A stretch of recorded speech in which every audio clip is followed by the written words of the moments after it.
অত্যাবশ্যকীয় ওষুধের সংখ্যা ১১৭ থেকে বাড়িয়ে ২৯৫ করেছে সরকার। এসব ওষুধ বিক্রি করতে হবে সরকারের বেঁধে দেয়া দামে।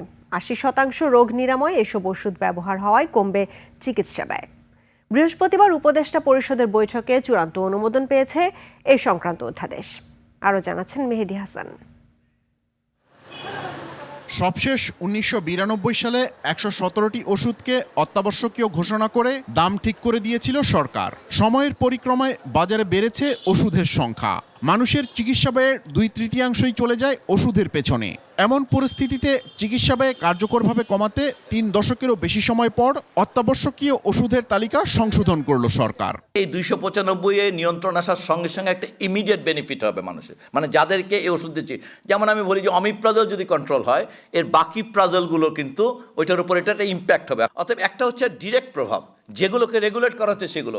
আরেকটা হচ্ছে এইগুলো পাওয়া যায়, সেটার কারণে এর মতো বাকি ওষুধগুলোর উপরও প্রভাব পড়বে।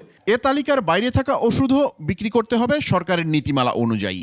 ভ্যাটকে বাইরে রেখে ম্যাক্সিমাম রিটেল প্রাইস, সো ইনি ১০-এ থাকতে পারবেন, ৮-এ থাকতে পারবেন, 12-তে থাকতে পারবেন, কিন্তু 15-এর উপরে যেতে পারবেন, বা 15 + 15, এটাকে আমরা যদি ভাবি যে 16 টাকা এত পয়সা বা 17 টাকা, ওইটার উপরে যেতে পারবেন। সো উপর থেকে ওনাকে নেমে আসতে হবে। এ সিদ্ধান্ত ওষুধ শিল্পের উপর নেতিবাচক প্রভাব ফেলবে না বলেও জানান প্রধান উপদেষ্টার বিশেষ সহকারী।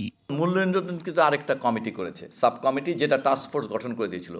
ওনারা আসলে উৎপাদকদের সঙ্গে সরাসরি আলোচনাটা করেছেন, অতএব ওনাদের মতামত সেখানে রিফ্লেক্টেড হয়েছে। উপদেষ্টা পরিষদের বৈঠকে ডাটা প্রোটেকশন অ্যাক্টের নীতিগত ও চূড়ান্ত অনুমোদন ছাড়াও আরও ৪ বিষয়ে সিদ্ধান্ত হয়েছে বলে জানানো হয় প্রেস ব্রিফিংয়ে।